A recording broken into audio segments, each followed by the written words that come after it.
अस्सलामुअलैकुम। Principal and techniques in कम्बिनेटोरियस का chapter number 1 permutation and combination हम डिस्कस कर रहे थे। आज हमने chapter number 1 permutation and combination की एग्जांपल नंबर 1.3.2 को डिस्कस करेंगे। एग्जांपल नंबर 1.3.2 में वो ये कहता है, in how many way can 5 boys and 3 girls be sitting around a table if हमने 5 बॉयज और 3 गर्ल्स को एक राउंड टेबल के गिर्द बिठाना है। There are not restriction mean के उनमें कोई कंडीशन नहीं है।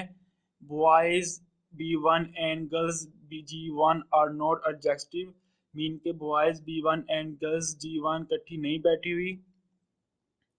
Not girls are adjacent mean कि कोई सी दो गर्ल्स भी इकट्ठी नहीं बैठी हुई। हमने ये 3 पार्ट डिस्कस करने हैं आज एग्जांपल नंबर 1.3.2 में। Part first there are not adjusted mean के कोई कोई कंडीशन उस पर नहीं है। हमने 5 बॉयज और 3 गर्ल्स को बिठाना है एक राउंड टेबल के गिर्द। टोटल बॉयज हमारे पास 5 है, टोटल गर्ल्स हमारे पास 3 है, मीन के हमारे पास total boys and girls is equal to 8 है। 8 अब हमने टोटल बॉयज और गर्ल्स दोनों को हमने एक राउंड टेबल के अंदर एक राउंड टेबल के गिर्द अरेंज करना है और हमारे पास कोई कंडीशन इस पे नहीं है, तो हमने इस पे फार्मूला लगा देना है। The total number of way is Q 8 mean के 8Q8 इज इक्वल टू हमारे पास 1/8 मल्टीप्लाई बाई 8P8 होता है, यहाँ फिर 8 माइनस 1 फैक्टोरियल होता है। तो 8 minus 1 factorial is equal to 7 factorial आ जाएगा। 7 फैक्टोरियल इज इक्वल टू 5040। तो पार्ट 1 का जो आंसर आ गया वो आ गया 5040, जिस पे हमारे पास गर्ल्स और बॉयज हमारे पास टोटल 5 बॉयज हैं और 3 गर्ल्स हैं, एक राउंड टेबल के गिर्द बैठेंगे और उन पे कोई कंडीशन वाक़या नहीं होगी। पार्ट टू में वो ये कहता है, boys B1 and girls G1 इकट्ठी ना बैठी हो मीन के बॉयज B1 और गर्ल्स G1 ये दोनों इकट्ठी ना बैठी हो और बकाया कैसे मर्जी बैठ सकते हैं। तो हमारा हमें इसको फाइंड करना है। दी boys B1 and girls B1 और एडजेक्टिव हमें इनको इकट्ठे नहीं बैठाना। तो फर्स्ट हम फाइंड करते हैं, first we find not adjuster mean के हमने टोटल वे जो 5 बॉयज और 3 गर्ल्स को बिठाने की जितनी भी टोटल पॉसिबिलिटी है उसको फाइंड कर देते हैं एक राउंड टेबल के गिर्द। तो वो हमारे पास होता है 8 माइनस 1 फैक्टोरियल जो हमने फर्स्ट पार्ट में डिस्कस किया is equal to 7 factorial is equal to 5040। अब हम सेकंड हम क्या करते हैं, हम सेकंड वही find B1 and girls G1 और ऑब्जेक्टिव मीन के boys B1 and girls G1 को इकट्ठा बिठा लेते हैं, क्योंकि हमें इनको लगले बिठा बिठा के हम इसको सॉल्व करेंगे तो हमारे पास बहुत ज़्यादा पॉसिबिलिटी आ जाएंगी। तो वैसे हमसे ये क्वेश्चन सोल्व नहीं होगा। तो हम क्या करेंगे, हम इन दोनों को इकट्ठा बिठा लेंगे। इकट्ठा बिठाने के बाद जो आंसर आएगा उसको हम टोटल में से माइनस करेंगे, तो वो हमारा जो आंसर आएगा उनमें B1 एंड G1 इकट्ठी नहीं बैठे होंगे। तो हमारे पास लेट ये B1 है और ये G1 है, दोनों इकट्ठे बैठे हुए हैं। तो ये फॉर एग्जांपल ये दोनों इकट्ठे बैठे हुए हैं तो बकाया G2 वो यहाँ बैठी होगी या फिर इन 4 सीट में से एक पे बैठी होगी। लेट करता हूँ G2 यहाँ पे बैठी हुई है और G3 यहाँ पे बैठी हुई है और ये 2 सीट खाली है।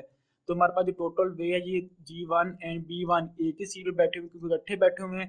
तो इसको मैं लेट करता हूँ, ये एक सीट है 1 2 3 4 5 6 एंड 7 टोटल। अब हमारे पास 7 सीट आ जाएंगी जिन पे हमने अरेंज करना है, क्योंकि हमारे पास B1 एंड G1 दोनों इकट्ठे बैठेंगे हर जगह पे। वो यहाँ पे दोनों इकट्ठे बैठे, यहाँ पे दो इकट्ठे बैठे, यहाँ पे दो इकट्ठे बैठे, वो कहीं पे मर्जी बैठे लेकिन दोनों इकट्ठे बैठेंगे क्योंकि हमने पहले वो फाइंड करने जिन पे दोनों इकट्ठे बैठे हुए हैं। तो मैंने लेट कर लिया, वो यहाँ पे दोनों इकट्ठे बैठे हुए हैं तो टोटल हमारे पास अब 7 सीट है। तो मैं लिख सकता हूँ 7 माइनस 1 फैक्टोरियल, क्योंकि मैंने एक राउंड टेबल के गिर्द बिठाना है तो वो हमारे पास टोटल में से 1 माइनस 1 हो जाएगा फैक्टोरियल। अब मल्टीप्लाई बाय 2 मैंने क्यों किया, क्योंकि फर्स्ट टाइम मैं लेट करता हूँ B1 यहाँ बैठा और G1 यहाँ बैठा है, बकाया कैसे मर्जी बैठ के। और सेकंड टाइम में क्या करता हूँ कि दो पॉसिबिलिटी है कि B1 यहाँ बैठा हो और G1 यहाँ बैठा हो, मीन के ये पहले और ये बाद में आ जाए। तो वो एक और तरीके की वेव बन जाएगी, मीन एक और तरीके की राउंड टेबल एक और बन जाएगा, एक और पॉसिबिलिटी हमारे पास आ जाएगी। इसलिए मैंने 2 से मल्टीप्लाई कर दिया। पहले क्या था, B1 यहाँ बैठा था, G1 यहाँ बैठा था, बकाया कैसे मर्जी हमने अरेंज किए हुए थे।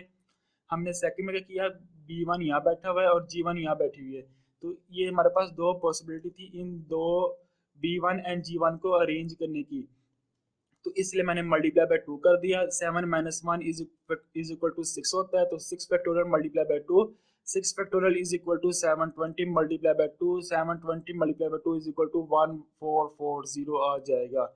अब 1440 को मैंने माइनस कर देना है 5040, क्योंकि ये मैंने वो निकाला है जिनमें B1 एंड G1 दोनों इकट्ठे बैठे हुए हैं, और हमने जो फाइंड करना है वो फाइंड करना है जिनमें B1 एंड G1 इकट्ठे ना बैठे हों। तो ये हमारे पास ये वो जवाब था जिनमें कोई रिजेक्शन नहीं था, मीनिंग कैसे मर्जी हम बिठा सकते थे।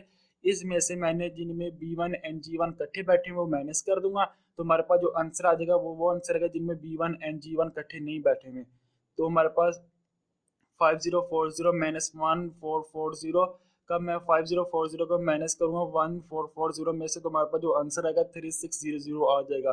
3600 वो जवाब है, वो हमारे पास इन 5 बॉयज एंड 3 गर्ल्स को उठाने की पॉसिबिलिटी है जिनमें B1 एंड G1 इकट्ठे ना बैठे हों। Part 3, there are not rejected, mean के girls not girls are rejected, mean कोई भी गर्ल्स इकट्ठी ना बैठी हो। अब हमें यह फाइंड करना है। We first set the 5 boys around the table, हमने पहले 5 बॉयज को एक अराउंड टेबल के गिर्द बिठाना है। लेट करता हूँ ये 5 बॉयज हैं, एक राउंड टेबल के गिर्द बैठे हुए हैं, जैसे B1 B2 B3 B4 and B5। ये 5 बॉयज हैं एक टेबल के गिर्द बैठे हुए हैं। तब मैं 5 बॉयज को एक टेबल के गिर्द बिठाऊंगा तो हमारे पास 5 माइनस 1 फैक्टोरियल आ जाएगा, क्योंकि हमारे पास एक सर्कल में कब हम बिठाते हैं तो टोटल में से एक माइनस 1 फैक्टोरियल हो जाता है।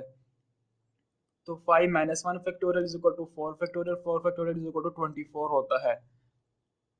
अब मैंने 3 गर्ल्स को इनके दरमियान अरेंज करना है, और ऐसे अरेंज करना है कोई भी 2 गर्ल्स इकट्ठी ना बैठी हो।